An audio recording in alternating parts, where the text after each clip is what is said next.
제가 전화 받다가 시간이 이렇게 되는지 몰랐어요. 아, 죄송합니다. 오늘부터 히브리서부터 이제 하는데요. 히브리서는 신약 성경 가운데 제일 어려운 책이 히브리서예요. 그냥 그러니까 헬라어로 보면, 그러니까 그냥 우리는 한국말로 쓰여져 있기 때문에 다 똑같은 책인데 이거를 헬라어로 보면 히브리서는 고급 헬라어로 쓰여져 있어요. 그래서 그냥 원어로 보면 되게 어려운 성경이에요. 근데 다행히 우리는 뭐 한국말로 쓰여져 있기 때문에 고급 한국어 이런 거 없잖아요. 재미없구나. 네, 그렇기 때문에 다 그냥 똑같이 읽어지는 책이에요. 그래서 여기 보면 제가 항상 강의할 때 하는 얘기가 있는데 1장 1절부터 3절까지만 확실하게 알면 신약 성경을 안 읽어도 된다라고까지 얘기해요. 그러니까 히브리서 1장 1절부터 3절까지 이 내용이 예수님에 대한 모든 내용들이 다 정리되어 있어요. 그래서 한번 천천히 제가 보면 1장 1절을 우리 좀 같이 읽어볼까요? 1장 1절 읽습니다. 시작. 옛적의 선지자들을 통하여 여러 부분과 여러 모양으로 우리 조상들에게 말씀하신 하나님. 이 부분을 보면 옛적의 선지자들을 통하여 여러 부분과 여러 모양으로 우리 조상들에게 말씀하신 하나님. 이 부분은 무엇을 얘기하냐면 구약 성경을 이야기하는 거예요. 이 한 절을 딱 읽으면 구약 성경을 아는 거예요. 아시겠죠? 그래서 제가 1, 2, 3절만 이해되면 성경 공부 다 됐다라고 얘기하는 거예요. 그리고 2절을 한번 같이 읽어볼까요? 시작. 이 모든 마지막에 아들을 통하여 우리에게 말씀하셨으니 이 아들을 만유의 상속자로 세우시고 또 그로 말미암아 모든 세계를 지으셨느니라. 자, 첫 번째로 이 모든 날 마지막이라는 표현은요, 종말론을 의미해요. 종말의 때, 뭐 이런 거 아시죠? 마지막 날. 그리고 아들을 통하여 우리에게 말씀하셨다. 그거는 우리 뭐 달목사님 설교에도 나오긴 했지만 기독론이라고 해서 그리스도론이라고 하는 그런 부분을 설명하는 거고요. 그리고 여기 보면 모든 세계를 지었다. 이 부분은 창조론을 얘기하는 거예요. 벌써 세 가지 얘기했어요. 종말론, 기독론, 창조론. 그리고 세 번째 3절 한번 볼까요? 시작. 이는 하나님의 영광의 광채시요 그 본체의 형상이시라. 그의 능력의 말씀으로 만물을 붙드시며 죄를 정결하게 하는 일을 하시고 높은 곳에 계신 지극히 크신 이의 우편에 앉으셨느니라. 첫 번째로 죄를 정결하게 하셨다. 이 부분은 그 구원론, 구속론, 대속론 이렇게 얘기할 수 있고요. 그리고 우편에 앉으셨다라는 건 이제 하늘로 올라가셨잖아요. 그런 부분들 이렇게 되는데요. 1절부터 3절까지 이야기, 제가 이렇게 이야기했을 때, 아, 그거구나. 이렇게 해서, 막, 1절 딱 읽으면, 그 구약 38번, 39번, 저도 헷갈리다. 39번이 막, 머릿속에 막 이렇게 파노라마처럼 지나가시나요? 아, 감사합니다. 네, 해주시면 안 돼요. 그래서, 뭐, 그러고, 여기서 막, 예를 들어서, 뭐, 마지막 날 하니까 막, 종말에 막 그런 상황이 막, 쫙 이렇게 보여주시고요. 그리고 아들을 통해서 우리에게 말씀하셨다, 이런 부분들 하면 막, 이런 것들이 막 보이고 이러면, 1, 2, 3절만 읽으면, 이게 성경 전체는 쫙 보이는 거예요. 근데, 여기 1, 2, 3절은 쉽게 말하면, 성경 전체를 요약한 거예요. 요약한 거라고 생각하시고요. 이걸 이렇게 쫙 펼쳐가는 이야기가 성경의 이야기라고 보시면 되겠습니다. 여기서 우리가 이제 볼 거는요, 이 히브리서가 무엇을 이야기하고 있는가?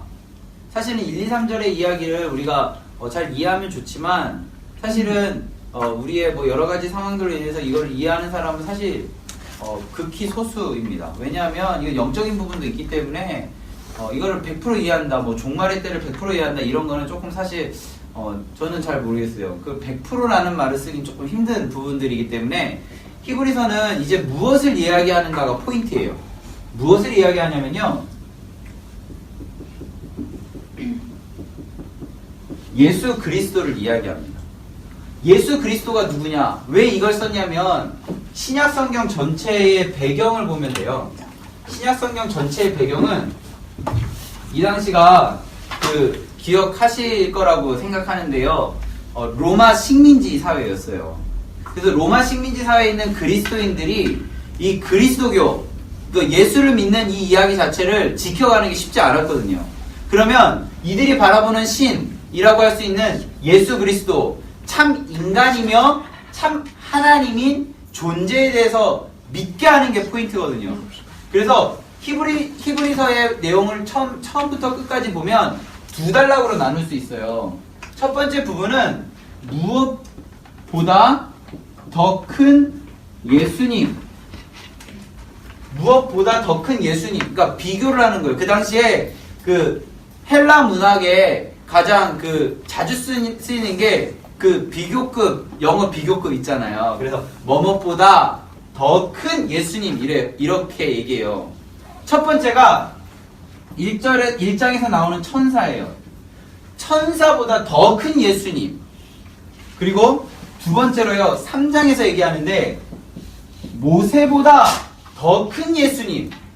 그리고요, 여기 3장이라고 쓸게요. 세 번째로는 아론에 대한, 죄송해요. 여호수아 4장에 나오는데요. 보다 더 큰 예수님. 그리고 네 번째로는 아론 5장에 나오는데요. 아론보다 더 큰 예수님. 그리고 그러면 예수님 도대체 어느 정도 수준이냐라고 얘기할 때 멜기세덱 같은 분 이렇게 얘기해요. 멜기세덱은요, 창세기 14장에서 아브라함이 11조를 이렇게 드린 존재거든요. 그러니까 창세기에서 히브리서에서 왜 이야기를 하냐면 인간의 혈통으로 예수는 어떤 존재예요? 어느 지파인지 혹시 아세요? 너무 고급. 유다 지파예요. 제사장은 어느 지파여야 돼요? 레위 지파여야 돼요. 그러니까 레위 지파가 아닌 예수가 제사장인 것을 설명하기 위해서 이 족보가 없는 멜기세덱을 갖고 얘기한 거예요. 그래서 이 이야기 나중에 다 할 건데요. 1장부터 7장까지의 내용은 무엇보다 더 큰 예수님, 멜기세덱과 같은 예수님을 설명하고 있는 거예요. 자, 그러면 이 천사, 모세, 여호수아, 아론, 멜기세덱이라는 존재를 그 당시 유대인들이 알았을까요? 몰랐을까요? 알았겠죠. 딱 천사하면 뭐가 딱 생각나요? 영적 존재, 강력한 힘을 가진 존재. 그 영적 존재 천사가요, 예수님 앞에 가면 어떻게 되냐면, 자, 4절을 우리 같이 읽겠습니다. 4절. 자, 4절 읽습니다. 그가 천사보다 훨씬 뛰어남은 그들보다 더욱 아름다운 이름을 기업으로 얻으시니. 여기 쭉 보시면요, 7절을 보겠습니다. 7절 시작. 또 천사들에 관하여는 그는 그의 천사들을, 그의 사역자들을 불꽃으로 삼으시느니라. 이러면서 쭉 넘어가서요, 어디를 보면 되냐면, 어디에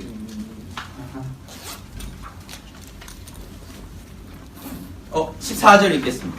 14절 읽습니다. 모든 천사들을 섬기는 영으로 구원받은 상속자를 위하여 섬기라고 보내시니 아니냐.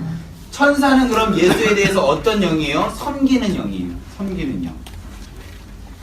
2장은 넘어가고요. 3장 보겠습니다. 3장에서 모세에 대한 이야기가 1절은 주제인데요. 1절은 그냥 읽겠습니다. 1절 같이 읽습니다. 그러므로 함께 하늘의 부르심을 받은 거룩한 형제들아, 우리가 믿는 도리의 사도이시며 대제사장이신 예수를 깊이 생각하라. 그래서 히브리서 전체의 주제는요, 예수를 깊이 생각하는 거예요. 그래서 히브리서 12장에서 보면 예수를 깊이 생각하라고 이렇게 얘기하거든요. 예수를 바라봐라, 생각하라 이렇게 얘기하거든요. 그래서 히브리서 전체는 예수를 생각하고 예수를 바라보게 하는 책이에요. 왜요? 그들이 예수를 생각하고 예수를 바라보는데 방해되어지는 게 너무 많거든요.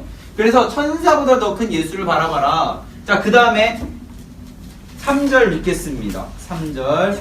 2절을 제가 먼저 읽을게요. 그는 자기를 세우신 이에게 신실하시기를 모세가 하나님의 온 집에 한 것 같이 하셨으니. 3절 시작. 그는 모세보다 더욱 영광을 받을 만한 것이 마치 집주인자가 그 집보다 더욱.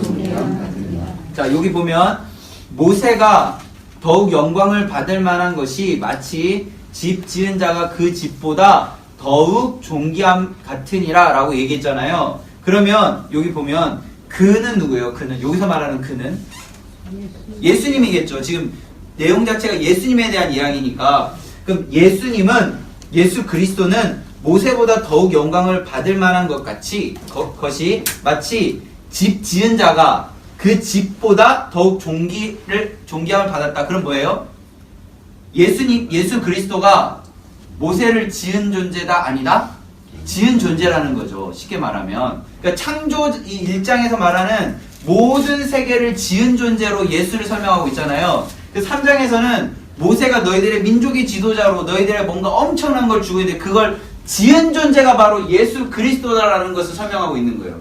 그래서 여기서 쭉 그런 얘기를 하는 거예요. 4절에 보면 집마다 지은 이가 있으니 만물을 지으신 이는 하나님이시다. 하나님하고 예수님 뭐예요? 동급이죠. 삼위일체. 그래서 6절 같이 읽습니다. 그리스도는 하나님의 집을 맡은 아들로서 그와 같이 하셨으니 우리가 소망의 확신과 자랑을 끝까지 굳게 잡고 있으면 우리는 그의 집이라. 자, 그럼 우리 모세랑 뭐예요? 같아요. 동급이죠. 그렇기 때문에 모세가 이거는 어떻게까지 얘기를 할 수 있냐면 모세가 영광을 받았던 것처럼 너희도 영광을 받을 수 있다. 이거예요.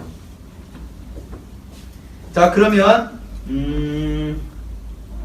13절 읽겠습니다. 13절 시작. 오직 오늘이라 일컫는 동안 매일 피차 권면하여 너희 중에 누구든지 죄의 유혹으로 완고하게 되지 않도록 하라. 15절 성경에 이르렀으되 오늘 너희가 그의 음성을 듣거든 경노하게 하전같이 너희 마음을 완고하게 하지 말라 하였으니 여기서 키워드가 되는 건 뭐냐면 두 가지예요. 오늘 완고하지 말아라. 그럼 뭐예요? 완고하다는 것은 지금 예수 그리스도를 바라보는 것을 집중하는 데 방해되어지는 것들에게서 벗어나라. 그것을 언제요? 나중에 아니에요. 오늘. 그러니까 고린도 후서에도 보면 지금 은혜 받을 때가 지금이다. 막 이렇게 얘기하는 것들이 여기에도 이어져요. 그러니까 이런 논조 때문에 사실은 히브리서를 바울이 썼다라고 주장하는 신학자도 있습니다. 그런데 대부분의 신학자들은 어디로 정리가 되었냐면요. 바울이 썼다는 거는 좀 예전의 이야기이고 지금은 작자 미상으로 많이 봐요. 그러니까 뭐 누가 썼는지 사실 잘 모르겠고 이렇게 얘기를 많이 해요. 요즘 신학자들은. 근데 이런 어조나 사용되어지는 어투가 바울이 썼던 걸 많이 써요. 사실. 그리고 맨 마지막 장에 보면 디모데라는 말이 또 등장하거든요. 그런 것 때문에 바울이 썼다, 또 누구는 누가가 썼다라고도 얘기하거든요. 근데 대부분의 신학자들은 요즘은 이게 작자 미상이라고 많이 보고 누가 썼는가 보다는 이 안에 의미를 많이 설명합니다.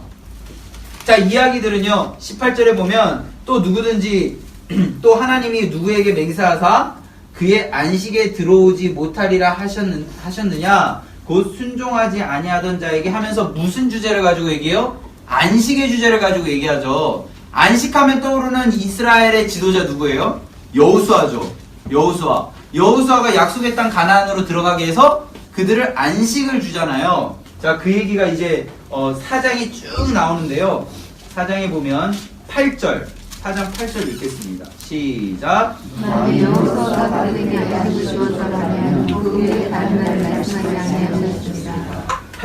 8절에 보면 여호수아가 그들에게 안식을 주었더라면 그 후에 다른 날을 말씀하지 아니하였다. 그러면 여호수아가 준 안식이 영원한 안식이다? 아니라는 거예요. 일시적인 안식이다라는 거예요.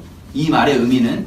그러면 자 보세요. 여호수아가 가나안 땅에 들어갔잖아요. 다 아시잖아요. 에스라, 느헤미야, 에스더 바벨론 포로로 잡혀가잖아요. 안식이 아니라 포로로 잡혀가는 시기가 있다라는 거예요. 그러니까 여호수아가 그들에게 안식을 줬다면 그들의 삶 가운데 영원한 안식이 있다면 그들의 삶 가운데 뭐가 있어서는 안 돼요? 죄가 있어서는 안 돼요. 죄가 있는다는 것은 하나님이 그 죄값을 물으시고 안식을 잠깐 거두시는 시기가 있다라는 거예요. 그러면 여호수아가 준 안식은 아주 일시적인 안식이라는 거죠. 그러면 이 영원한 안식으로 이어갈 수 있는 존재는 누구라고요? 예수님. 그게 이게 4장에 쭉 나오는 거예요. 그 4장 14절을 보면 그러므로 우리에게 큰 대제사장이 계시니 승천하시느니 곧 하늘의 아들 예수시라. 여기서 대제사장이라는 표현을 처음으로 써요. 대제사장이라는 것을 해소하기 위해서 나중에 이제 멜기세덱을 등장시키는데요. 여기서 보면요. 제가 안 읽고 들어간 부분이 하나 있는데 12절이에요. 4장 12절. 하나님의 말씀은 살아있고 활력이 있어 좌우의 날선 어떤 것보다도 예리하여 혼과 영과 및 관절과 골수를 찔러 쪼개기까지 하며 또 마음의 생각과 뜻을 판단하나니, 이거는요 제가 아마 여기 훈련학교에서 굉장히 많이 이렇게 읽어드렸던 본문 중에 하나인데요, 제가 히브리서 할 때까지 꼭꼭 참았던 본문이 이제 다음에 나와요. 우리 13절 같이 읽을까요? 시작. 이는 것이 하나도 마음에 나타나지 않으며 없고 우리의 결산을 받으시기 위해 눈앞에 아무리 별것 것과 같이 드러나느니라. 여기에 어떤 단어 보이세요? 결산이에요. 결산. 그 결산은 어떤 존재? 아니 어떤, 이거 한국말로 잘 모르겠는데 그 결산을 누가 하는 거예요? 아니 12절에 보면 하나님의 말씀이 하는 거예요. 좌우의 날선 어떤 분보다도 예리한 하나님의 말씀이 우리의 모든 것들을 결산한대요. 그렇기 때문에 우리가 만물 앞에서 벌거벗은 것 같이 된대요. 기준이 뭐라고요? 하나님의 말씀이라는 거예요. 그러니까 우리가 하나님 앞에서 결산받을 때 그 기준이 하나님의 말씀이라는 거예요. 근데 너무 감사한 게요, 우리 성경 말씀에서 우리가 모두가 서는 그 심판대가 하나님의 심판대, 그리스도의 심판대라고 하거든요. 근데 그 앞에 우리가 이렇게 가요. 그런데 누가 우리의 보증인이 돼서 그 심판에서 열애시켜 주시거든요. 그 존재가 예수예요. 그래서 골로새서인가 빌립보서인가 지금 정확하게 기억 안 나는데, 거기서 예수가 우리의 보증인이 되어서 그 심판에서 이렇게 하는 거예요. 그러니까 심판주가 누구예요? 예수님이잖아요. 예수님이 딱 오는데 내 아들이야 이렇게 막 부르는데 전 아들 아닙니다. 제 죄가를, 제 심판을 제가 받겠습니다. 하나님의 말씀의 기준이 돼서 저희는 하나님의 품에 갈 수 없는 그런 죄인이 되는 거죠. 그럼 우리가 해야 되는 건 뭐예요? 하나님을 아버지라고 고백하는 거죠. 결산하는 것, 그 결산의 기준은 하나님의 말씀이다. 성경에 기록되어 있고요. 14절에서 쭉 넘어가서 16절입니다. 그러므로 우리는 긍휼하심을 받고 때를 따라 돕는 은혜를 얻기 위하여 은혜의 보좌 앞에 담대히 나갈 것이다. 우리는 은혜의 보좌 앞으로 갈 수가 없어요. 그런 존재죠. 근데 우리가 은혜의 보좌 앞으로 갈 수 있는 이유는 대제사장 대신 예수 그리스도가 있기 때문입니다. 예수 그리스도가 있기 때문에 우리가 하나님의 말씀의 기준에 따라서 철저하게 결산하고 발거벗은 것 같이 하나님 앞에 죄의 모습 그대로 나아갈 수밖에 없지만, 우리가 하나님께서 우리를 긍휼하심을 받고 때를 따라 돕는 은혜로 우리가 하나님의 보좌 앞으로 나아갈 수 있는 거예요. 뭔가 대단해서, 뭔가 뛰어나서, 능력이 뭔가 나아서 하나님의 보좌 앞으로 나아갈 수 있는 것이 아니라 뭐라고요? 때를 따라 돕는 은혜 덕분에 우리가 가는 거죠. 그래서 5장을 보면 이제 아론에 대한 이야기가 나오는데요. 아론에 대한 이야기 쭉 넘어가고 5장 아론도 볼까요? 아론 4절 한번 읽겠습니다. 4절 시작. 이 종기는 아무도 스스로 취하지 못하고 오직 아론과 같이 하나님의 부르심을 받은 자라야 할 것이다. 이건 뭐냐면요, 1절, 2절, 3절 이 내용을 보면 사람이 속죄하는 그것들을 진행하는 것, 아무나 하는 거 아니다. 하나님의 부르심을 받는다. 근데 이 내용들을 쭉 보면요, 어떻게 되냐면 아론 역시 그 죄에서 자유할 수 없다. 만일에 아까 여호수아랑 비슷한 논조인데요, 아론이 완전한 제사장, 그 죄를 용서할 수 있는 완전한 자라면 아론에게서 죄사함을 받았을 때에 또 한 번의 죄사함이 필요하겠느냐라는 거예요. 제 이야기 이해되시죠? 그래서 그 이야기를 하는 건데요. 몇 절을 보면 되냐면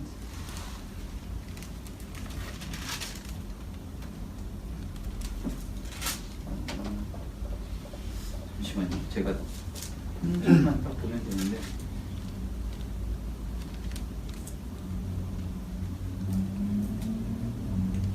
있다. 11절부터 죄송해요. 7장입니다. 7장 11절부터 보면 제 이야기가 나와요. 7장 11절부터 천천히 한번 읽어볼게요. 읽습니다. 레위 계통의 제사장 직분으로 말미암아 온전함을 얻을 수 있었으면 백성이 그 아래에서 율법을 받았으니 어찌하여 아론의 반차를 따르지 않고 멜기세덱의 반차를 따르는 다른 한 제사장을 세울 필요가 있느냐. 자, 레위의 계통에서 나오는 아론에게서 그 죄 사함을 받는 것이 온전하다면 멜기세덱의 반차, 예수를 얘기하는 건데 그것을 필요하겠느냐. 자, 12절 읽겠습니다. 제사 직분이 바뀌었은즉 율법도 반드시 바뀐다. 자, 13절. 이것은 한 사람도 제단의 일을 받들지 않는 다른 지파에 속한 자를 가리켜 말한 것이다 라고 되어 있어요. 이 앞에 내용을 보면요, 4절부터 쭉 보면 아브라함도 10분의 1을 멜기세덱이라는 사람한테 드렸는데 그 존재가 6절에 보면 레위 족보에 들지 않은 사람이고 그 존재가 레위보다 먼저 있었던 사람이기 때문에 꼭 레위의 자손이어야만 제사장이 될 수 있는 건 아니다. 그런데 레위의 계통을 이렇게 봐라. 그 내용을 볼 때 그 사람들이 서로가 서로를 위하여 속죄를 하는 걸 보면 자기 스스로도 죄에 대해서 자유할 수 없는 죄인이다. 그렇기 때문에 꼭 레위 계통을 따르진 않아도 된다 라고 이야기하면서 14절에 보면 우리 주께서 유다로부터 나신 것이 분명하다. 예수가 유다 지파인 건 분명하다. 이 지파에는 모세가 제사장들에 관하여 말한 것이 하나도 없다. 유다 지파에서는 대제사장이 될 수 있다라는 것, 제사장이 될 수 있다라는 것은 모세, 즉 율법에는 기록된 것은 없다. 이렇게 딱 정리를 해줘요. 근데 15절 보세요. 멜기세덱과 같은 별다른 한 제사장이 일어난 것을 보니 더욱 분명하다. 레위라는 존재 안에서 나오는 제사장들은 완전하지 않다라는 걸 계속 이야기하는 거예요. 그래서 완전한 존재에 대한 얘기를 하면서 16절 그는 육신에 속한 한 계명의 법을 따르지 아니하고 오직 불멸의 생명의 능력을 따라 되었다. 증언하기를 내가 영원히 멜기세덱의 반차를 따르는 제사장이라 하였으니 18절 전에 있던 계명은 연약하고 무익함으로 패하고 율법은 아무것도 온전하게 하지 못할지라 이에 더 좋은 소망이 생기니 이것으로 우리가 하나님께 가까이 가느니라. 20절 또 예수께서 제사장이 된 것은 맹세 없이 된 것이 아니냐. 자, 그럼 제사장은 맹세하고 제사장이 되는 거죠. 내가 이러한 거에 결격 사유가 있으면 그것에 대한 죄값을 제가 묻겠습니다.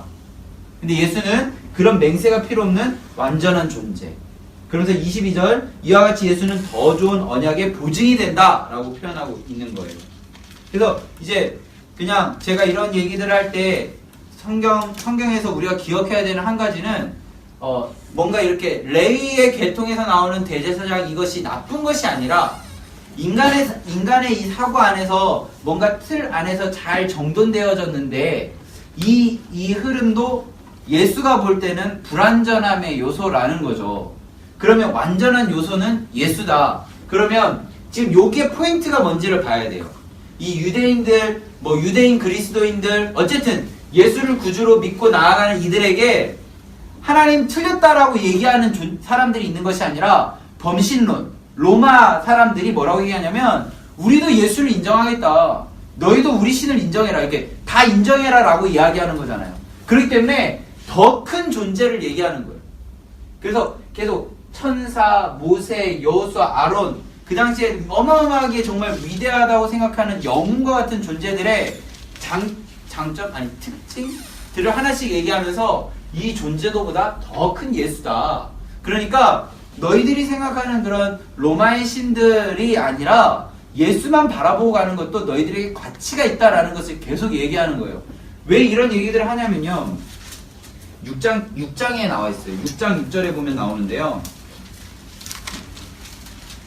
6장 4절부터 6절까지 읽겠습니다. 6장 4절부터 6절까지 읽습니다. 한번 빛을 보고 맛보고 성령에 참여한 바 되고 하나님의 선한 말씀과 내세의 능력을 맛보고도 타락한 자들은 다시 새롭게 하여 회개하게 할 수 없나니 이는 그들이 하나님의 아들을 다시 십자가에 못 박아 곧 욕되게 함이라. 이게 뭐냐면 배교하는 일에 대해서 이 배교하지 않게 하기 위해서 쓴 게 바로 히브리서기 때문이에요.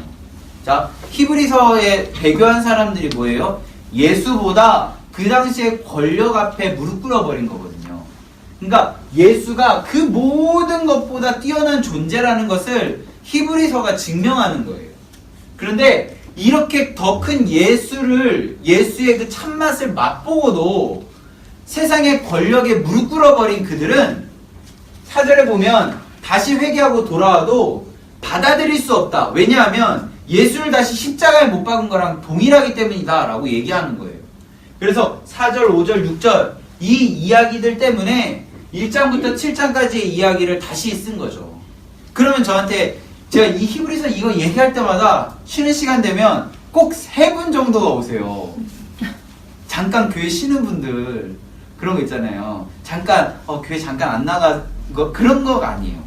그런 차원이 아니에요. 그러니까 지금 우리 이 한국 교회적 상황으로 이해하시면 안 되고 이 당시에 처음에 그 우리 개념으로 설명할게요. 교회 다니던 사람이 그 당시에 완전한 로마 세계관 안에 있잖아요.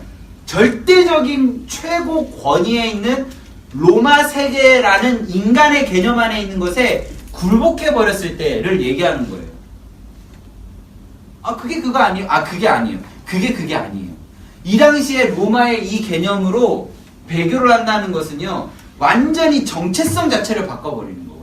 로마 시대에서 그리스도인으로 살아가는 게요, 지금 우리처럼 막 종교 선택지에 선택하는 그런 느낌이 아니에요. 완전히 내 인생 자체를 바꾸는 거거든요. 그 정도의 확신을 갖고 갔는데 다시 돌아와 버린 거예요. 그런 이들을 얘기하는 거예요. 근데 이 히브리서가요? 너무 어렵잖아요, 그죠? 어려워요. 네. 그리고 신약 성경 전체 제일 어려워요. 아까 이게 지금 처음에 이제 들어가실 때 네. 고급 그 그릭으로 써 있다 그랬잖아요, 히라버로. 네. 근데 왜 그 다른 신약 성경은 전부 다 그 평범한 히라버로 그 그릭으로 써 있는데 이거만 고급 그릭으로 썼어요? 이게요. 이유가 있나요? 특별한 이유까지는 제가 아직 공부를 못했고요. 네. 이게 뭔가 논리적인, 그러니까 논리학 개념이라서 저는 그렇게 알고 있어요. 그러면서 상당히 어려운 거예요. 네, 그래서 아까 말했듯이 뭐뭇보다 이런 표현 자체가 우리가 볼 때는 그냥 한국말로 보니까 별 차이 없는데 뭐뭇보다 큰 이렇게 설명하는 것 자체가 굉장히 어려운 언어예요. 그러니까 그게 이제 고급 히라버를 사용할 수밖에 없는 거. 네, 그리고 이거를 이제 이해하려면 사실 그러니까 이거는 제 생각인데요. 이 배교하는 문제가 화두가 될 정도면 이 그리스도교라는 종교 자체가 흔들릴 정도였다라고 보는 거거든요. 그러니까 이들을 붙잡아야 되려면 완전한 논리 안에서 이렇게 글이 전개되어야 되기 때문에 고급 헬라어로 쓰여졌다고 저는 보거든요. 그래서 이 내용이 한국말로 번역되어졌지만 사실 저는 좀 어려워요, 이 내용이. 근데 여기 계신 분들은 뭐 잘 이해하시는 것 같고. 다시 돌아오면요, 내용은 사실은 큰 구조 자체는 쉬워요. 어떻냐면 그냥 제가 막 이렇게 세부적으로 들어가니까 좀 어렵게 느껴지지만, 자, 천사라는 존재는 영적으로 그 당시 굉장히 뛰어난 존재였어요. 근데 이 존재가 예수님을 섬기는 영이었다는 거예요. 그리고 모세라는 존재는 모든 틀을 다 만든 존재거든요. 어떻게 보면 율법도 만들었잖아요. 그리고 그 민수기에 보면 그 전쟁하는 진영, 행군 순서, 뭐 장막 배치 이런 걸 다 하나님 영 안에서, 하나님 주신 영 안에서 만드는 사람, 인간이 볼 때. 그리고 또 성막 구조도 출애굽기에 보면 모세를 통해서 선포하게 하잖아요. 그렇게 모든 것 구조들 다 만든 사람인데 알고 보니 그게 그 사람이 만든 게 아니라 그 사람도 만들어진 존재라고 얘기하면서 그걸 만든 게 예수라고 얘기하는 거예요. 그리고 그들에게 안식, 왜냐하면 종이잖아요. 그러니까 막 쉬게 하는 게 포인트잖아요. 쉬는 것, 여호수아. 근데 얘는 아니에요. 이분이 한 그 안식도 알고 보니 뭐 포로기가 또 생기고 영원한 안식이 아니었더라. 영원한 안식은 예수만 할 수 있다. 이렇게 설명하고 대제사장, 그러니까 죄로부터 해결되는 게 그 당시 최고였잖아요. 근데 이 아론의 흐름 안에 있는 제사장도 알고 보니 그들끼리도 서로 속죄해주고 이런 뭔가 불완전한 존재인데 이 아론보다 더 큰 예수는 스스로 그걸 할 수 있는 존재다라고 설명하는 게 1장부터 7장까지의 이야기예요. 그러면 우리는 어떠냐? 우리도 사실 때를 따라 돕는 은혜가 있어야만 하나님 나라 갈 수 있다. 왜요? 하나님의 말씀은 살아있고 활력이 있어서 좌우의 날선 어떤 것마다 예리하기 때문에 우리를 하나님의 그 말씀 앞에 서면 결산하면 벌거벗은 것과 같아서 하나님 앞으로 나아갈 수 없는데 우리가 때를 따라 돕는 은혜가 있기 때문에 은혜 보좌 앞으로 담대히 나갈 수 있다라는 것을 이야기하면서 여기에 키워드 중에 하나가 오늘이라는 표현이에요. 지금 간과하면 안 된다. 그 마음을 놓아서는 안 된다. 한 번 맛보고 떠난 이가 다시 돌아왔을 때는 예수를 십자가에 한 번도 못 박은 것과 같은 그런 거다. 받아들일 수 없다라고 단호하게 얘기하는 것이 1장부터 7장까지의 이야기예요.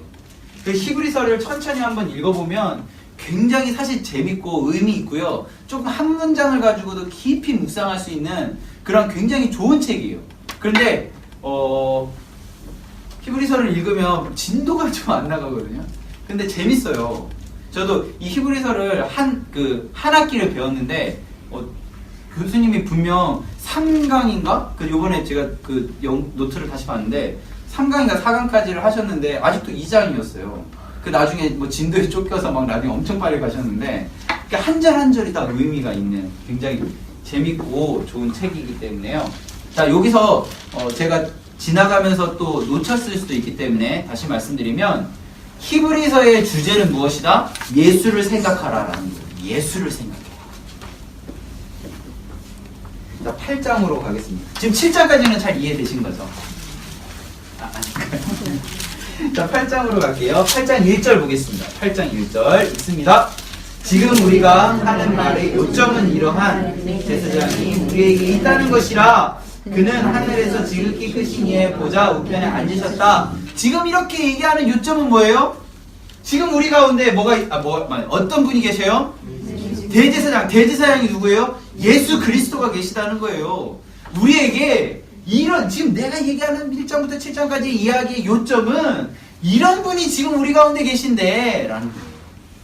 그거 지금 믿으시죠? 이때만 있는 게 아니라 지금 2017년 오늘 며칠이에요? 5월 24일 날 지금 이 자리에도 예수님이 계시다는 거 믿으시죠? 5월 30일이에요? 24도를 제가 24일 지금 24도를 24도 오늘 며칠이라고요? 30일이요. 벌써 그렇게 됐어요? 그냥 다시 돌아와서 2017년 지금 오늘 이 시간에 하나님 계시잖아요. 그러니까 지금 이 안에 있는 많은 이야기들이 우리 안에 어쩌면 지금 현 시대에 만약 이 글이 쓰여졌다면 천사, 모세, 여호수아, 아론 이 이야기가 조금 다른 사람이 될 수도 있어요. 혹시 우리가 뭔가 이렇게 육적으로 생각하기 위해 뛰어난 존재가 혹시 계신가요? 그 존재는 하나님이 섬기기 위한 영이에요. 우리들의 눈으로 볼 때는 정말 대단한 존재지만 천지만물을 창조하신 하나님의 이 운영 안에서는 하나님을 섬기는 영인 거예요. 그리고 두 번째로 우리가 뭔가 구조를 다 만든 저는 페이스북 되게 좋아하니까 페이스북 만든 마크 주크버그라는 사람이 있는데요. 그 사람이 만든 게 아니라 하나님이 만든 거죠. 그리고 우리에게 뭔가 안식을 주고 편안함을 주는 안식처들 있잖아요. 그것이 우리들의 눈으로 볼 땐 영원한 것 같지만 영원한 게 아니죠. 하나님 나라 가는 게 영원한 거죠. 이런 얘기들을 이 히브리서 안에서 우리가 재해석할 수 있는 거예요. 그 당시의 개념으로는 천사, 모세, 여호수아, 아론은요 대표 명사예요. 뭔가 대단한 영적 존재, 그리고 뭔가 구조를 막 잘 세운 탄탄하게 만든 존재, 안식을 준 존재, 우리의 죄를 대속할 수 있는 존재들을 이렇게 대표 명사로 딱 주고 이보다 큰 예수에 대해서 설명하고 있는 게 바로 히브리서예요. 지금도 그걸 다시 재해석할 수 있으니까요. 한번 천천히 1장부터 7장까지 읽어보시고요. 이 이야기의 요점은 뭐예요? 예수가 이 자리에 있다라는 거예요. 그래서 여기 보시면요. 2절에 보면 성소와 참 장막에서 섬기는 이시라 이 장막은 주께서 세우신 것이요 사람이 세운 것이 아니라. 이거 보면요. 우리 고린도 후서 5장 2절을 가야 돼요. 우리 고린도 후서로 가겠습니다.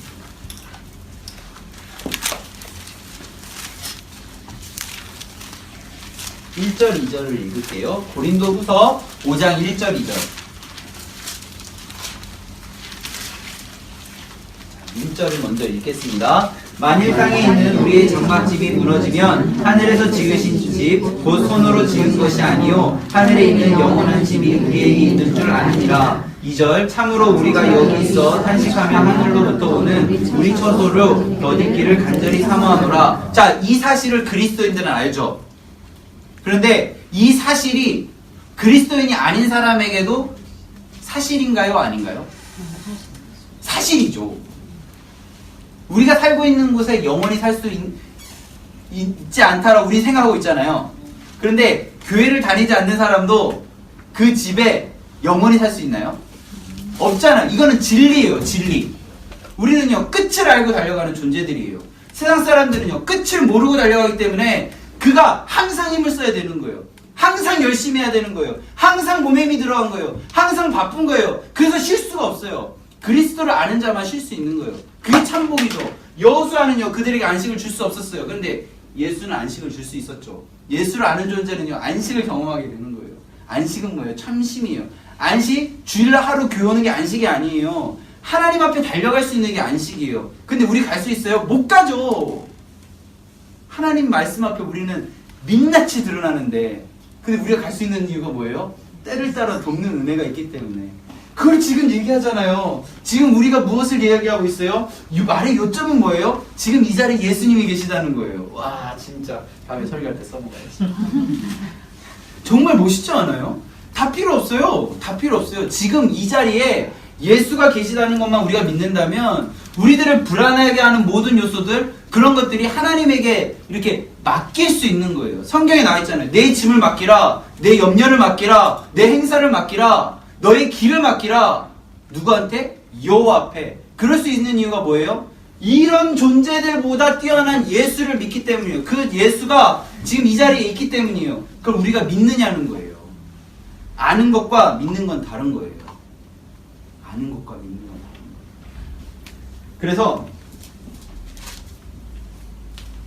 쭉 넘어가서요 10장으로 가겠습니다. 10장 1절 보겠습니다. 10장 1절 읽습니다.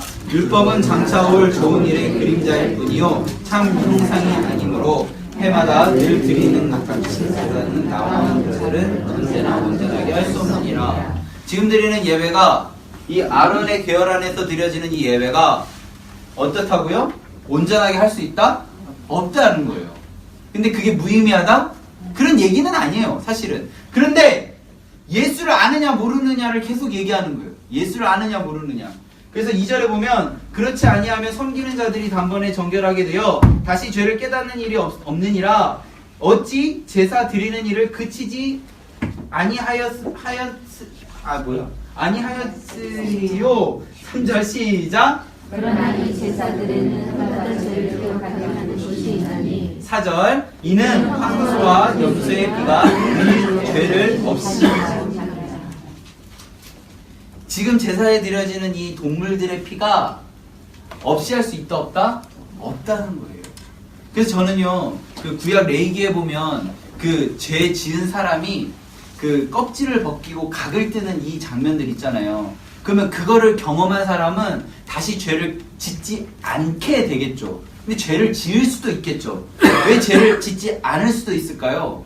그 동물 비명소리, 피 비린내, 그리고 나의 그 마음의 그런 양심의 그런 것들이 막 겹쳐져서 그런 일들을 하려고 할 때 그것이 딱 트라우마로 남아서 안 할 수 있는 확률이 높아지겠죠. 그런데 예수를 우리가 경험하고 나서는 이럴 필요가 없다는 거예요. 예수 그리스도는 아론보다 뛰어난 분이기 때문이에요. 아론은 다시 그 죄의 현장으로 다시 돌아갈 수밖에 없지만 예수는 그 죄에서 완전히 해결해 주신 십자가가 있기 때문이에요. 십자가를 아느냐 믿느냐에 따라서 우리들의 삶이 완전히 달라지는 거예요.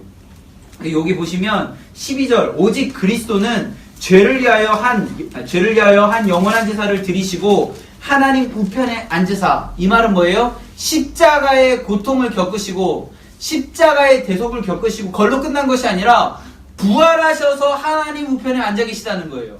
우리가 잊어버리지 말아야 될 것은 고린도전서 15장에서 사도 바울이 그러잖아요.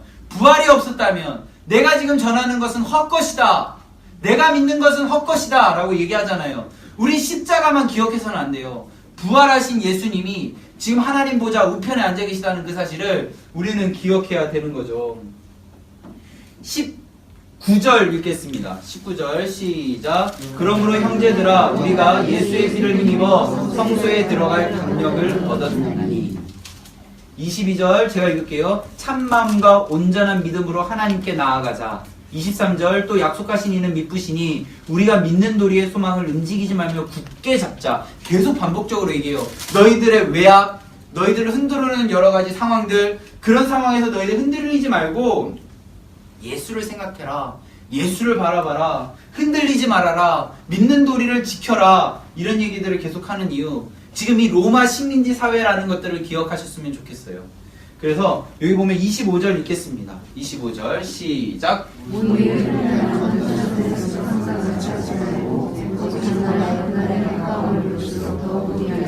지금 모이기를 사람들이 힘쓴다는 거예요? 아니에요. 지금 이 상황이 모일 수가 어려운 상황이에요. 모이기 굉장히 어려운 상황이에요. 그럼에도 불구하고 힘을 내어서 모이려고 하는데 그것을 패하는 존재들이 너무 많다는 거예요. 그 상황에서 어떻게 하라고요? 더욱 모여라, 더욱 힘써라 라는 것들을 계속 반복적으로 이야기하고 있습니다. 여기 보시면요 11장으로 넘어가겠습니다. 11장 1절, 이제 11장 1절 보겠습니다. 11장 1절 읽습니다. 시작. 믿음은 바라는 것들의 실상이요 보이지 않는 것들의 증거니. 2절 제가 읽을게요. 선진들이 이로써 증거를 얻었느니라. 믿음으로 모든 세계가 하나님의 말씀으로 지어진 줄을 우리가 아나니 보이는 것은 나타나는 것을 말미암아 된 것이 아니다 라고 이야기하고 있어요. 제가 요즘요 청년들을 만나다 보니까 어떤 마음이 있냐면 믿음이라는 이 두 글자에 너무 많은 생각이 들게 되는 거예요. 진짜 믿는 게 맞는가? 이게 진정한 믿음의 삶인가? 믿음이라는 이 두 글자가 제 마음 가운데 지금 계속 묵상하고 있는 단어이기 때문에 믿음이라는 것을 계속 고민하고 있었어요. 그러다가 믿음은 하나님의 부르심에 응답하는 거지. 믿음은 사람의 부름에 응답하는 것이 아니라 하나님의 부름에 응답하는 거지. 그렇기 때문에 11장에 있는 많은 위인들이 나중에 맨 마지막 절에 보면요 믿음의 사람은 세상이 감당할 수 없다라는 게 맞는 거예요. 세상의 부름에 응답하는 사람은 세상이 감당할 수 있는 존재들이죠. 근데 세상의 부름에 응답하지 않고 하나님의 부름에 응답하는 사람, 자 세상의 부름에 응답하는 사람들은 배교했어요. 근데 하나님의 부름에 응답하는 사람들은요 여기 그 11장 뒤편에 보면 순교의 자리로 나아가게 되거든요. 죽음과 바꾼 거예요. 하나님의 부르심에 응답한다는 건 그런 거예요. 뭔가 나이스하고 멋있고 그런 것일 수도 있어요. 왜냐하면 아브라함부터 이런 얘기들 막 나오잖아요. 뭐 에녹도 나오고 막 나오잖아요. 멋일 수도 있지만 지금 이야기하려는 포인트는 순교했던 이들을 얘기하는 거예요. 순교하는 이들을 왜 그렇게 할 수 있었냐면 믿음 때문이거든요. 믿음은 하나님의 부르심에 응답하는 거예요. 그런 사람들은 어땠다고요? 세상이 감당할 수 없었다라고 성경은 기록하고 있어요. 이 세상이 감당할 수 없었던 사람은요 왜 이렇게 할 수 있었냐면 12장 때문이에요. 12장 1절, 2절, 3절에 그게 나와 있는데 첫 번째로는요 그 모든 상황들을요 인내로서 했대요. 인내로서. 여기 보면 지금 이 인생을 경주로 표현하거든요. 인내로서 그 우리 앞에 있는 당한 경주를 했다. 우리 앞에 있는 당한 경주 뭐예요? 하나님의 부르심에 응답하는 거예요. 그걸 어떻게 해요? 인내로 했대요. 인내로. 누가복음 8장 15절에 보면요 좋은 땅에 씨를 뿌리는 것은요 무엇으로 결실을 맺냐면 인내로 결실을 맺는다고 되어 있어요. 혹시 여기에요 혹시 이렇게 농사 지어보신 분이나 아니면 꽃을 키워보신 분 있는지 모르겠는데요 인내로 그것들을 수확하는 그런 과정들을 경험해 보셨다면 열매 맺어가는 것들에 대해서 너무나도 잘 아실 거예요. 인내한다는 건 그런 거예요. 이것은 경주라는 그런 테마 안에 설명하는데요 왜냐하면 이 당시에는 로마 안에 스타디움 안에서 이렇게 뛰어다니는 거 있잖아요. 그런 것들 올림픽에서 이제 트랙을 도는 그런 것들이 익숙한 그런 사회이기 때문에 달리기 하는 것으로 이 인생의 그 신앙의 경주를 설명을 하거든요. 그래서 그들이 인내하면서 그 경주를 완주하는 모습을 이들이 알기 때문에 이것을 이야기하는데요. 그 메인 스타디움에 가득한 허다한 무리들이 그 경주자 한 명을 응원하는 모습을 이렇게 상상하면서 읽으라는 거예요. 상상할 때 자기가 응원하는 일을 계속 응원하잖아요. 그것에 힘이 나서 이렇게 달릴 수 있는 거예요. 그럼 여기 보면은 우리 인생의 이 달리기 속에서 허다한 증인들이 누구냐면 그 길을 먼저 걸었던 믿음의 선배들이에요.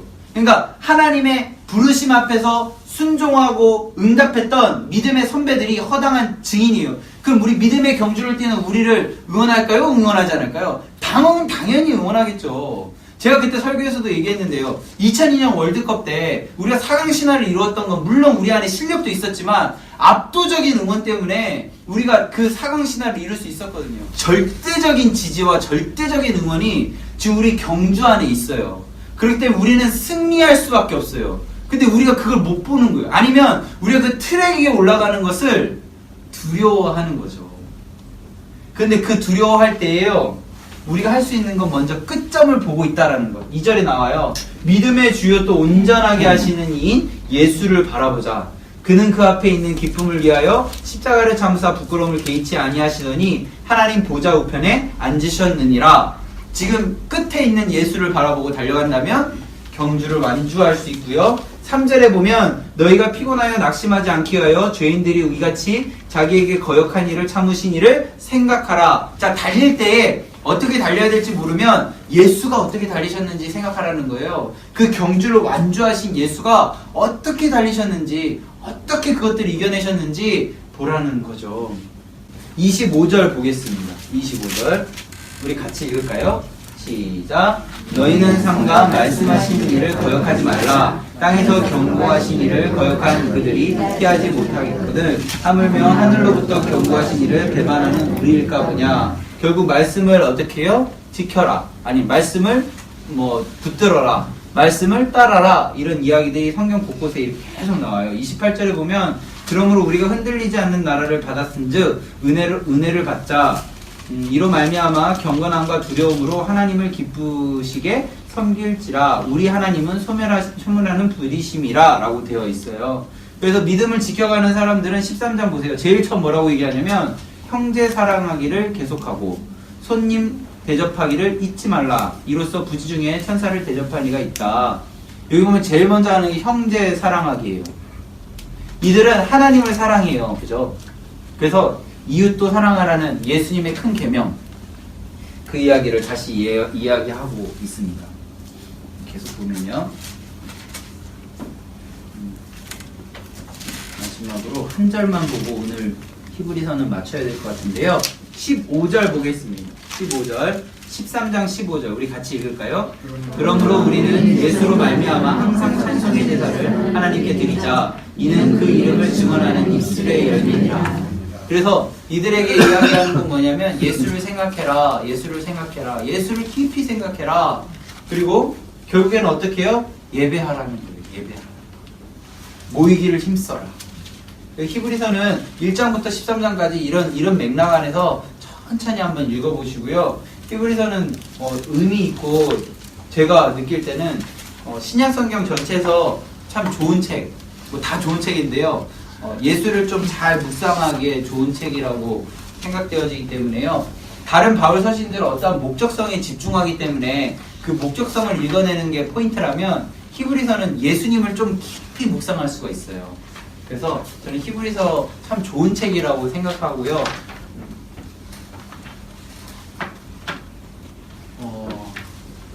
야고보서까지만 하고 싶게요. 좀 힘드세요? 아니요. 괜찮으시죠? 네. 예수님을 집에 문 안으로 이렇게 딱 들어놓는 걸 영접이라고 했거든요. 그런데 우리가 영접하신 예수님을 방치하는 건 아닌가. 그러면서 처음에는 이제 어디로 드리고 이런 것들 4개를 설명하셨는데 제가 딱 뭐라고 얘기했냐면 여기 계신 여러분들 정말 예수를 영접하셨습니까? 이렇게 물어봤어요. 예수를 영접한 사람은요 너무 다행인 게 그날 설교가 청지기였어요. 그러니까 이틀 전 설교가 청지기였기 때문에 이게 좀 그냥 좀 제 표현을 좀 써도 됐죠. 그러니까 아다리가 맞아가지고 그래서 이제 제가 진짜 너희들에게 허락되어진 시간이 하나님에게서 허락되어진 시간이라고 믿냐고. 지금 여기서 11조 돈을 내고 안 내고에 대한 이야기를 하려는 게 아니고 너희들이 소득이나 너희들이 갖고 있는 그런 상황이나 이런 게 다 다르기 때문에 나는 재물적인 11조를 이야기하고 싶진 않다. 그런데 하나님에게서 시간이 허락되어졌다라는 것을 너희들이 믿냐라는 거예요. 하나님에게서 허락되어진 시간 10분의 1 하나님께 드리고 있냐라는 거예요. 제가 그걸 물어봤어요. 그러니까 애들 바쁘죠. 그래서 저도 그랬어요. 나 지금 내 스케줄로 보여줄까? 나 분단위로 사는 사람인데 내가 정직하게 생각해보니까 우리가 진짜 하나님을 영접한 사람답게 시간의 10분의 1을 하나님께 진짜 집중했는가? 라는 것을 물어봤어요. 우리는 아는 거지 믿는 게 아니라고. 우리들의 삶 가운데 하나님을 영접한 것을 아는 거랑 믿는 거랑 이 구분점에 있어서 안다라는 것은 하나님을 믿는 것이 아니기 때문에 어쩌면 너희들은 하나님을 영접한 게 아니라고.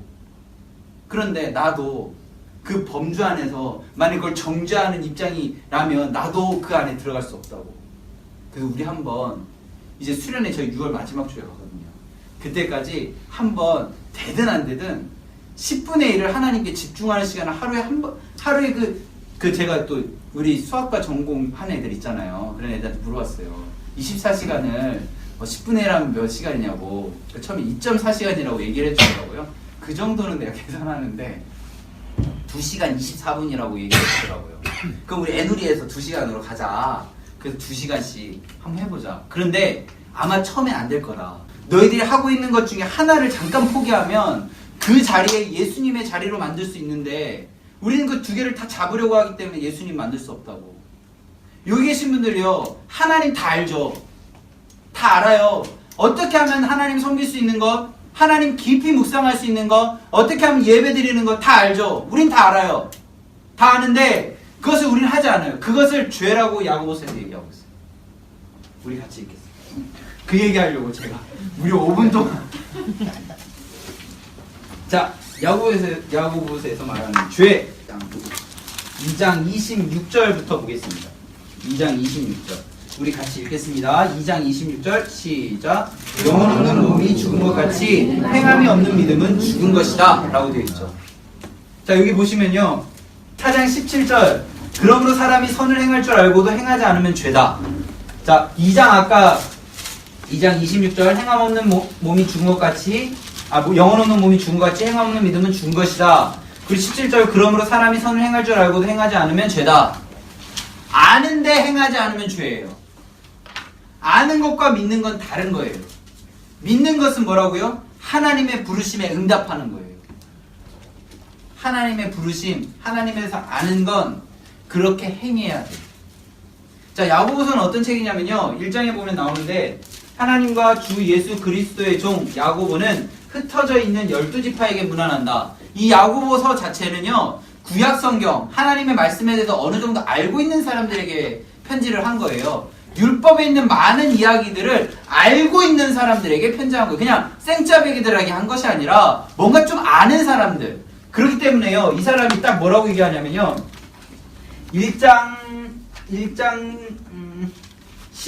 27절에 보면 하나님 아버지 앞에서 정결하고 더러움이 없는 경건은 곧 고아와 과부를 그 환난 중에 돌보고 또 자기를 지켜 세속에 물들지 아니하는 것이다 라고 얘기해요. 그 말은 뭐냐면 구약 성경에서는요, 약자를 보호하게 되어 있어요. 객, 고아, 과부를 위해서요, 매 3년 끝 11조를 나눠주라고 되어 있고요, 밭의 일부를 남겨두라고 되어 있고요, 수확물의 일부를요, 뭐 수확하다 떨어진 거를 그냥 내버려 두라고 그래요. 막 긁어오지 말라고. 그리고 또 형제에게 뭐 이자를 치지 말고 그냥 꿔주라고 그러고요. 막 그런 약자에 대한 보호법들이 있어요. 그걸 알고 있는 사람들이에요. 그것을 알고 있는데 지키지 않은 거죠. 고아, 그리고 어디 갔지? 과부, 이런 사람들, 약자들을 뭐라고요? 환난 중에 내버려 둔 것, 그건 경건이 아니라는 거예요. 결국 뭐예요? 알고 있는데 행하지 않은 거예요. 그럼 죄죠. 모르는 사람들에게 얘기한 것이 아니라 야고보는요, 그 당시에 가장 힘 있는 3명 중에 1명이거든요. 베드로, 야고보, 요한인데요. 이 야고보는 예수님의 동생 야고보예요. 이 야고보가 이렇게 강력하게 얘기해요. 너희들 알고 있으면 행해라. 그래서 1장 15절이에요. 욕심이 잉태한 즉 죄를 낳고 죄가 장성한 즉 사망을 낳느니라. 자, 그들의 욕심이라는 표현을 어떻게 설명할 수 있어요? 그 욕심이 율법을 자기 믿기 편한 방식으로 믿는 거예요. 믿기 편한 방식으로 믿으면 그게 어떻게 된다고요? 죄가 된다는 거예요. 아는 것에서 끝난다는 거예요. 영혼 없는 몸이 되는 거죠. 그래서 이들에게 요청하는 게 한 가지가 있어요. 여기 보시면 3장에 보면 3장 13절 우리 좀 같이 읽을까요? 3장 13절 읽습니다. 너희 중에 지혜와 총명이 있는 자 누구냐? 그는 선행으로 말미암아 온유함으로 그 행함을 본다 라고 되어 있고요. 14절 읽습니다. 시작. 그러나 너희는 무엇을 생각하지 지혜와 덕이 있으면 사랑하라. 15절 있습니다. 이러한 지혜는 위로부터 내려온 것이 아니요 땅 위의 것이요 정적의 것이요 신의 것이니. 그럼 이 이야기를 이제 역으로 생각하면 시선을 어디에 두라라는 거예요? 위에 두라는 거예요. 위는 어디예요? 하나님 나라 보자죠. 하나님 바라보라는 거예요. 그래서 17절에 보면 오직 위로부터 난 지혜는 첫째는 성결하고 다음은 화평하고 관용하고 양순하며 긍휼과 선한 열매가 가득하고 편견과 거짓이 없나니 화평하게 하는 자들은 화평으로 심어 의의 열매를 거두느니라 라고 되어 있어요. 그래서 잊어버리지 말아야 될 것은요, 3장 1절부터 쭉 보면 12절까지 내용은 뭐냐면 한 입에서 어떻게 축복과 저주가 동시에 나오냐는 거예요. 어떻게 쓴물과 단물이 동시에 나오는 거예요. 이렇게 우리들의 마음 가운데 어떻게 한 입으로 이랬다 저랬다 하냐는 거죠. 그 말은 뭐예요? 이랬다 저랬다 한다는 것은 오염되어진 거죠. 오염되어진 거예요. 그러면 우리들의 마음 가운데 이럴 땐 이렇고 저럴 땐 저렇고 믿기 편한 방식으로 믿는 것은 믿는 게 아니에요. 하나님의 말씀은 살아있어요. 좌우에 널선 어떤 것보다 예리해요. 그래서 우리를 결산하고 벌거벗은 것처럼 해요. 그럼 우리는 이 상황에서 내가 진짜 믿기 편한 방식으로 믿고 있구나, 주저앉아 버려라. 아니에요. 잊어버리면 안 돼요. 히브리서 4장에서 뭐라고 그랬어요? 때를 따라 돕는 은혜가 있다고. 그런 마음이 느껴지면 하나님 앞에 달려가는 거예요. 이 죄인이 어떻게 가요? 갈 수 있어요. 하나님이 도와주시니까. 성경이 말할 수 없는 탄식을 우리가 친히 간구하시니까. 그래서 우리는 하나님 보좌 앞으로 가서 엎드리는 거예요. 그래서 우리가 기도가 회복되어지면 우리들의 삶 가운데 하나님이 하나하나 회복시켜 주실 거예요. 우리가 회복하는 거예요? 아니요, 하나님이 회복시켜 주시는 거예요. 그거를 지금 계속 이야기하는 거예요. 4장 6절에 보면 그러나 더욱 큰 은혜를 주시나니 그러므로 일렀으되 하나님이 교만한 자를 물리치시고 겸손한 자에게 은혜를 주신다. 겸손한 자는 어떤 자예요? 그냥 자기의 갖고 있는 것들을 하나님께 솔직하게 얘기하는 사람이에요. 포장하지 않아요. 하나님, 제가 있는 모습 그대로 하나님을 그렇게 했네요. 그냥 포장하지 않고 그냥 얘기하는 거예요. 하나님, 제가 이럴 때 또 굴복했네요. 이럴 때 또 주저앉아 버렸네요. 이때 하나님 찾지 못했네요. 그냥 겸손하게 하나님 앞에 그렇게 나아가는 그런 자들에게 하나님께서 은혜를 주신다고 성경에 기록되어 있어요. 4절 10절에 보면 뭐라고 되어 있어요? 주 앞에서 낮추라. 그리하면 주께서 어떻게 해요? 너희를 높이시리라. 이렇게 되어 있잖아요. 11절에서 제가 좀 좋아하는 말씀 중에 하나인데요. 형제들아 서로 비방하지 말아라. 형제를 비방하는 자나 형제를 판단하는 자는 곧 율법을 비방하고 율법을 판단하는 것이라. 내가 만일 율법을 판단하면 율법의 준행자가 아니라 재판관이다. 비방하지 말라는 거예요. 정죄하지 말라는 거예요. 우리들 안에 서로 다름이 틀리다라고 보는 것이 아니라 저 사람은 저렇구나. 혹시 내 마음에 불편함이 있어요? 그 사람을 위해서 기도하는 거예요. 내 마음 가운데 전 틀린 것 같은데 라고 생각되어지면 기도하는 거예요. 그게 하나님의 방법 가운데 하나님이 만져가는 거예요. 우리는 신이 아니에요. 우리들의 손으로 우리가 토기장이가 되어서 어떤 누군가를 이렇게 조물딱 하면서 토기 만들 수 있는 존재가 아니라고요. 우리 모두가 흙이라니까요. 흙이니까 나의 점성과 다른 저 사람, 이게 아니라 나는 내 모습 그대로 하나님이 빚어주신 것을 바라보면서 그렇게 내 몸을 내어 맡기는 거.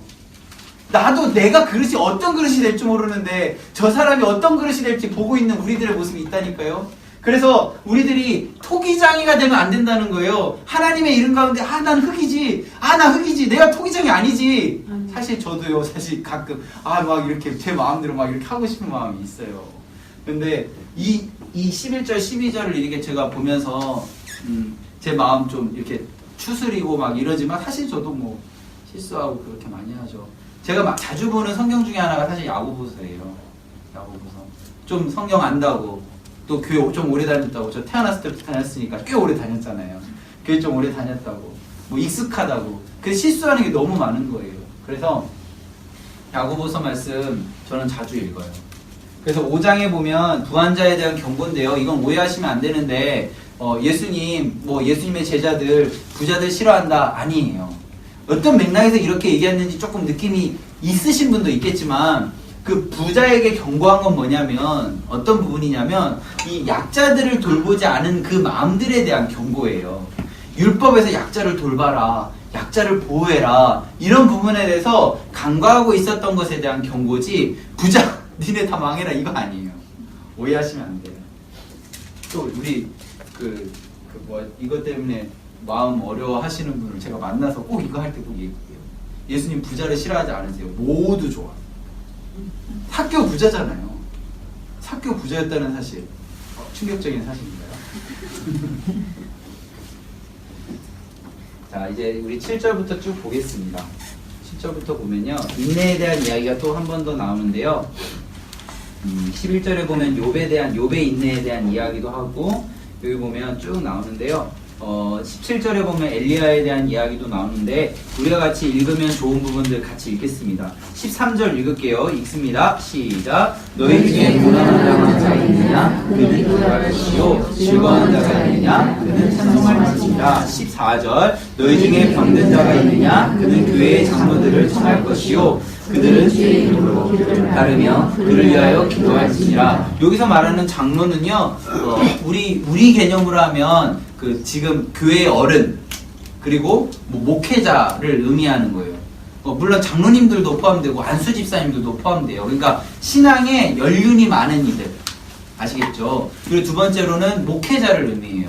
그래서 이들에게 병이 났을 때 이게 도움을 요청하라는 게 성경에 기록되어 있고요. 여기 보면 15절에 보면 믿음의 기도는 병든 자를 구원하리니 주께서 그를 일으키시리라. 혹시 죄를 범하였을지라도 사함을 받을 것이다. 쭉 넘어가서요. 16절 같이 읽습니다. 시작.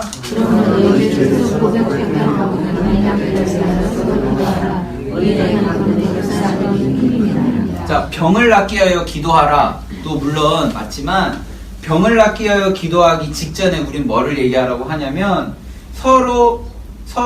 너희 죄를 서로 고백해라 라고 되어 있어요. 그러니까 육적인 질병만을 낫기 위하여 하는 것이 아니라 서로 안에 영적인 부분의 그런 아픔들을 서로 나누고 함께 영적으로 육적으로 함께 기도해라. 그게 왜 그러냐면 의인의 강구는 역사하는 힘이 크기 때문이다 라고 되어 있어요.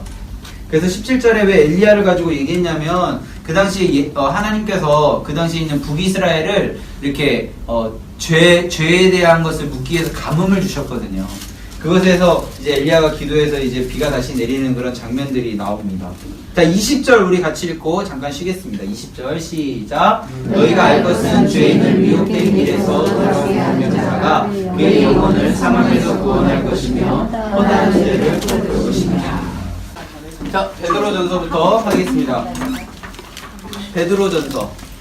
베드로전서는 누가 썼냐면요, 베드로가 썼는데요. 그 주제라고 할 수 있는 뭐라고 할까? 가장 중요한 단어는 나그네입니다. 나그네라는 단어는 1절에 보면 나오는데요. 예수 그리스도의 사도 베드로는 본도, 갈라디아, 갑바도기아, 아시아와 비두니아에 흩어진 나그네, 곧 하나님 아버지의 미리 아심을 따라 성령의 거룩하게 하심으로 순종함과 예수 그리스도의 피뿌림을 얻기 위하여 택하심을 받은 자에게 편지하노니 은혜와 평강이 너희에게 더욱 많을지어다 라는 표현을 써요. 그러니까 편지 자체를 쓰는 게 나그네에게 편지를 합니다. 나그네에게. 그래서 이 상황들 속에서 우리가 기억해야 되는 건 3개예요. 3개. 첫 번째는 1장 9절, 두 번째는 2장 9절, 세 번째는 3장 9절인데요. 1장 9절을 보면 믿음의 결국 곧 영혼 구원이다. 나그네의 끝은 뭐예요? 믿음의 결국 곧 영혼 구원이다. 그럼 우리는 세상 속에서 나그네로 살아갈 때 어떻게 살아가야 하냐? 2장 9절이에요. 너희는 택하신 족속이요 왕같은 제사장들이요 거룩한 나라요 그의 소유가 있는 백성이니 이는 너희를 어두운 데서 불러내어 그의 기이한 빛에 들어가게 하신 이에 아름다운 덕을 선포하게 하려 하심이다 라고 되어 있고요. 그럼 우리는 어떻게 살아가야 하냐? 3장 9절이에요. 악을 악으로 욕을 욕으로 갚지 말고 도리어 복을 빌라. 이를 위하여 너희가 부르심을 받았으니 이는 복을 이어받게 하려 하심이라 라고 되어 있어요. 그러니까 베드로전서는요, 물론 다 읽으면 너무 좋죠. 근데 한 번에 요약하려면 나그네에게 편지한 것이다. 그래서 1장, 2장, 3장에 1장 9절, 2장 9절, 3장 9절을 보면 이 전체 이야기를 바로 정리할 수가 있습니다. 베드로전서는 여기 보시면요, 나그네에게 썼다라는 게 포인트인데요. 1장 17절을 보면 외모로 보시지 않고 각 사람의 행위대로 심판하시는 이를 너희가 아버지라 부른즉 너희가 나그네로 있을 때를 두려움으로 지내라 이렇게 되어 있어요. 근데 나그네로 있을 때가 뭔지예요? 현세죠. 현세에 있을 때 두려움으로 지내라. 두렵고 떨린 마음으로 지내라. 뭐 이런 표현이에요. 그래서 빌립보서에 보면 두렵고 떨림으로 구원에 이르러라. 뭐 이런 표현들이 있어요. 그래서 1장 9절, 2장 9절, 3장 9절 꼭 기억하시고요. 여기 보면 3장 20절에 보면 노아의 방주, 노아의 날에 방주를 준비할 동안 하나님이 오래 참고 기다리실 때에 복종하지 아니하던 자들이라 방주에서 물로 말미암아 구원을 얻은 자가 몇 명뿐이니 겨우 8명이다 라고 얘기하는데요. 이 방주의 이야기를 무엇으로 설명하냐면 세례로 설명해요. 세례. 노아의 방주 사건을 세례로 설명을 해요. 그래서 세례에 대한 이야기 21절에 보면 나오는데 물은 예수 그리스도께서 부활하심으로 말미암아 이제 너희를 구원하는 표니 곧 세례라. 이는 육체의 더러운 것을 제하여 버림이 아니요 하나님을 향한 선한 양심이다. 자, 세례는요 모두에게 주어진 것이 아니라 20절에 따르면 하나님께서 특별히 지명하신 몇 명에게만 허락되어진 구원의 표라는 거예요.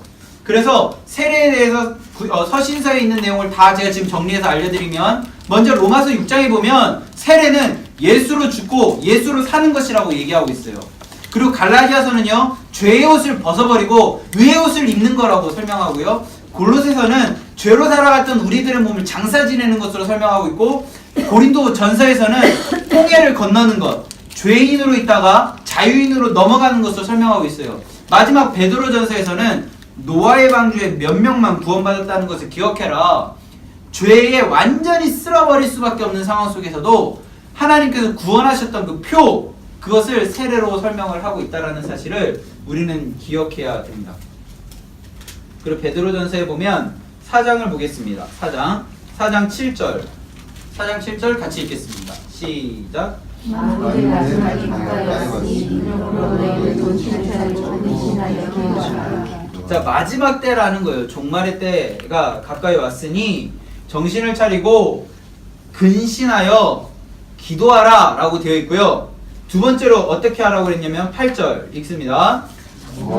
뜨겁게 서로 사랑할지니 사랑은 허다한 죄를 덮느니라. 자, 첫 번째 정신을 차리고 근신하여 기도하라.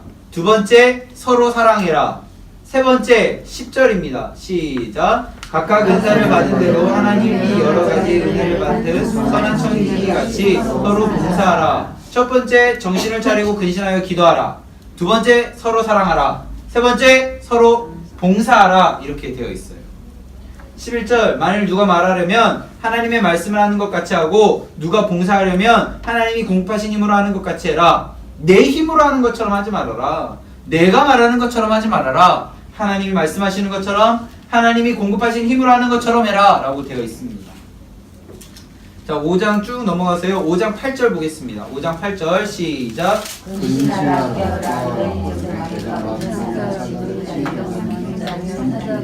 지금 우리 주변에 우는 사자가 마귀가 우는 사자와 같이 우리들 주변에 있다라는 거예요. 제가 이걸 얘기할 때 항상 어떻게 얘기하냐면요, 근신하고 깨어 있어야 되는데 7절에 보면 너희 염려를 다 주께 맡기라. 이는 그가 너희를 돌보심이다. 자, 8절 근신하라 깨어라. 너희 대적 마귀가 우는 사자같이 두루다니며 삼킬 자를 찾는다 라고 이야기하는 것을 제가 새롭게 조금 이해하기 쉽게 설명하면요, 사자가 이렇게 덮치는 걸 얘기하는 것이 아니라 바늘 같은 걸 이렇게 뾰족한 거 하나 갖고 다니면서 우리의 가장 약한 부분을 딱 찔러서, 급소를 딱 찔러서 한 방에 탁 주저앉게 만들려고요 호시탐탐 노리는 거예요. 그러면 우리의 능력으로 그것을 이렇게 보호할 수 있느냐? 없다라는 거예요. 뭐라고 되어 있어요? 여호와께 너의 염려를 주께 맡겨라. 우리의 염려가 뭐예요? 우리 가장 약한 거죠. 이거 하면 안 되는데, 이게 드러나면 안 되는데, 이러한 염려가 우는 사자와 같이 우리들 주변에 호시탐탐 노리는 마귀가 바늘로 딱 찌르려는 그 포인트예요.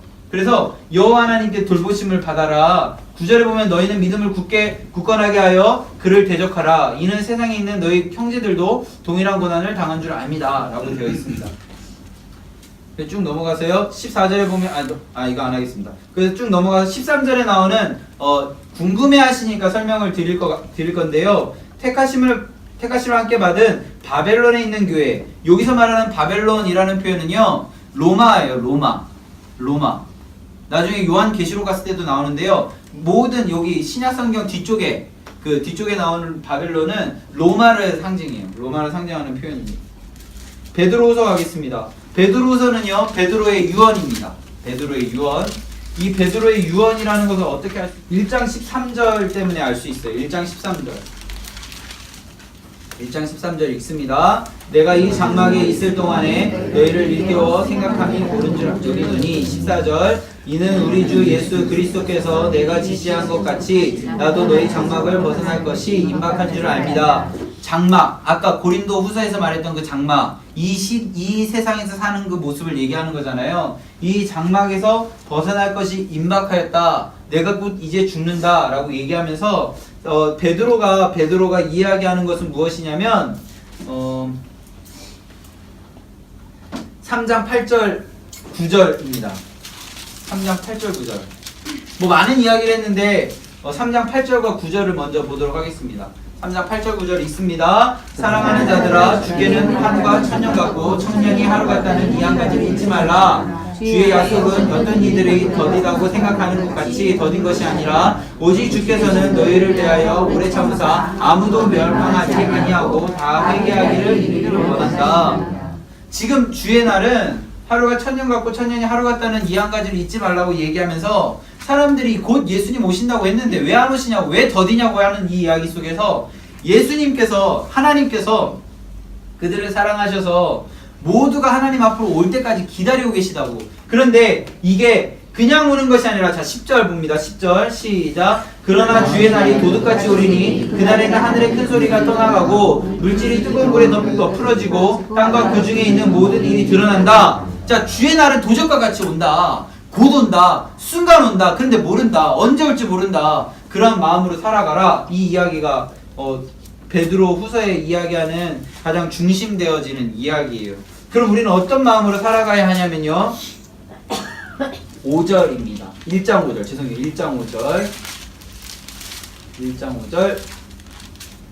읽습니다. 그러므로 너희가 더욱 힘써 너희의 믿음의 덕의 지식을 6절, 지식의 절제를, 절제의 인내를, 인내의 경건을 7절, 경건의 형제 우애를, 형제 우애의 사랑을 더하라. 이렇게 살라는 것입니다. 믿음의 덕의 지식을, 지식의 절제를, 절제의 인내를, 인내의 경건을, 경건의 형제 우애를, 형제 우애의 사랑을 더하라 라고 되어 있습니다. 이게 8개거든요. 그래서 팔떡이라고 하는데요. 그 5절부터 7절을 그리스도의 나라에 들어가는 전제 조건이 덕목이라고 이야기를 한대요. 이 8개의 덕목을 지켜나가라 라고 되어 있고요. 10절 그러므로 형제들아 더욱 힘써 너희 부르심과 택하심을 굳게 하라. 너희가 이것을 행한즉 언제든지 실족하지 아니하리라 라고 되어 있습니다. 그래서 여기 보시면요. 성경에서 계속 얘기하는 이야기들은 서신서에서 이야기하는 것들은 예수님 곧 오신다가 사실은 주예요. 그런데 그것이 더디하는 것에 대해서, 더디오는 것에 대해서 계속 반복적으로 얘기하는 게 데살로니가 후서 혹시 기억하시는지 모르겠지만 데살로니가 후서에서는 그 예수님께서 오시는 것이 자꾸 늦다 아니면 곧 온다 이런 뭐 혼동 속에 있는 사람들에게 전통을 지켜라, 기준을 지켜라, 말씀을 따라라 라고 이야기하고 있고요. 여기서도 사실 베드로서도 똑같은 얘기를 하는 거예요. 이 덕이 사실은 하나님의 말씀이 무엇인지를 묵상하고 살아가라는 거거든요. 그래서 우리들 안에 들려오는 이야기에 너무 마음 뺏기는 것이 아니라 아까 3장 8절 9절 10절 같이 읽었잖아요. 주의 날은 곧 오는데 주님께서 이들을 사랑하셔서 그 마음을 유보해 두고 계시는 것이지 안 오는 게 아니다 라는 것을 성경은 이야기하고 있습니다. 요한 1서 보겠습니다. 요한 1서는요, 요한복음, 요한 1, 2, 3서, 요한 계시록 이렇게 5권의 책은 요한이 썼는데요. 여기 보면 요한복음과 가장 비슷한 서신서, 편지를 요한 1서라고 그래요. 요한복음은 예수님의 이야기로 예수님의 빚대심을 설명하고 있다면 요한 1서는 서신, 편지로 이렇게 좀 요약되어진 문장으로 이렇게 설명하고 있어요. 요한 1서도 굉장히 의미 있는 부분들이 많기 때문에 한 절 한 절 읽어가시면 좋을 것 같습니다.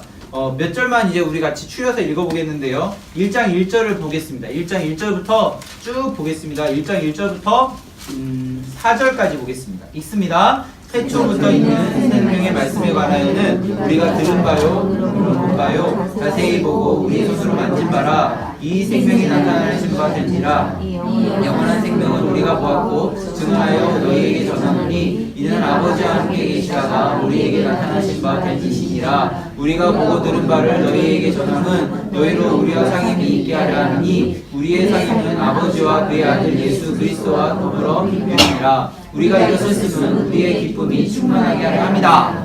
자, 느낌이 혹시 요한복음을 읽어보신 분이라면 비슷하다는 생각이 들어야 돼요.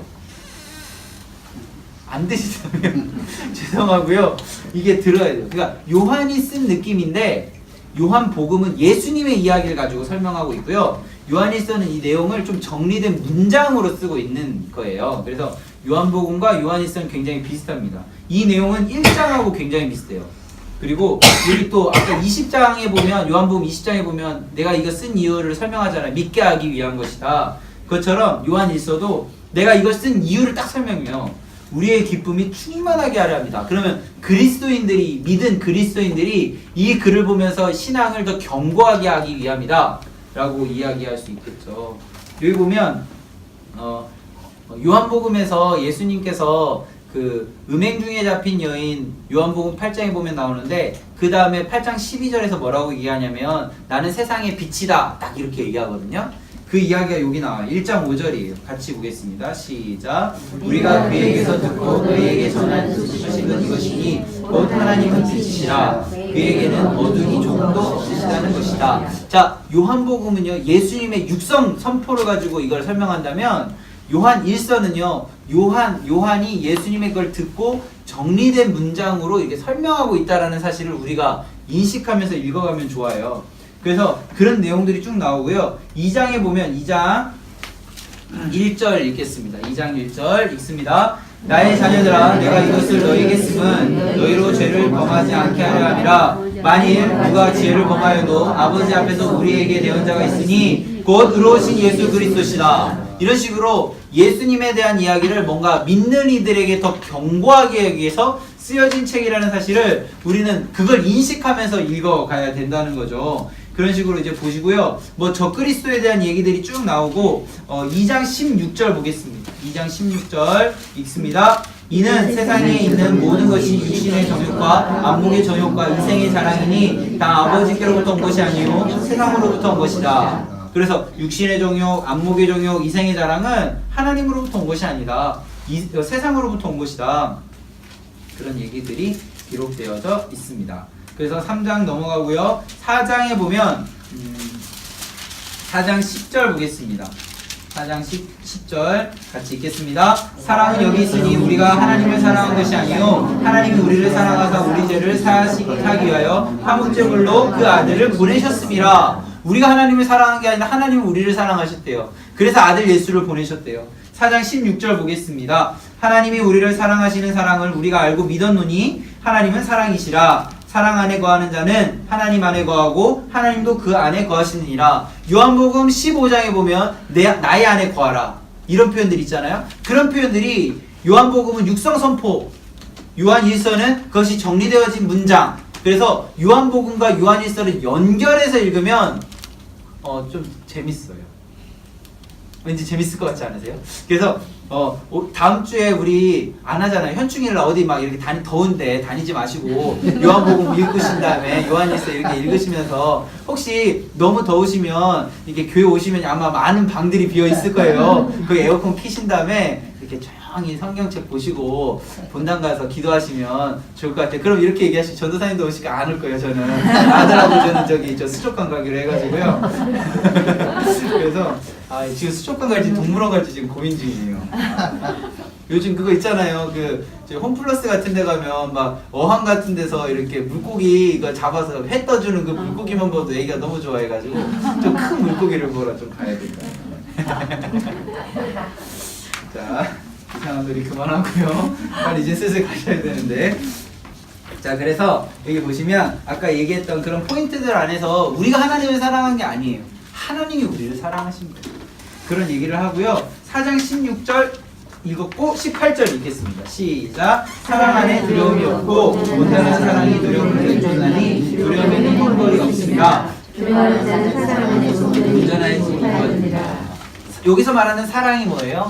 하나님이잖아요. 그래서 하나님 안엔 두려움이 없고 온전한 사랑이 두려움을 내쫓나니 두려움에는 형벌이 있음이라 두려워하는 자는 하나님 안에서 온전히 이루지 못합니다 라고 이렇게 읽을 수가 있어요. 아까 혹시 기억나세요? 현세에 살아가는 것은 두려움 안에 있는 거예요. 기억나시죠? 현세, 이 시대를 살아가는 것은 사실 두려움 속에 살아가는 거예요. 가장 큰 두려움이 뭐예요? 죽음에 대한 두려움이죠. 이 세상의 어떠한 능력자들도요, 죽음이라는 주제 앞에서 다 무너졌어요. 그 죽음이라는 숙제가 적절한 표현인 것 같아요. 이 숙제를 푼 존재는요, 예수님밖에 없어요. 부활하셨잖아요. 5장으로 넘어가겠습니다. 5장에서는 한 절 한 절이 진짜 너무나도 멋지고 너무나 좋은 말씀들이라서 뭐 삼위일체도 얘기하고 있고요. 16절 읽겠습니다. 16절 읽습니다. 누구든지 형제가 사망에 이르지 아니하는 죄를 범하는 것을 보거든 보아라. 그리하면 사망에 이르지 아니하는 범죄자들을 위하여 그에게 생명을 주시리라. 사망에 이르는 죄가 있으니 이에 관하여 너는 보아라 하지 않는다. 전도에 대한 이야기를 또 하고 있어요.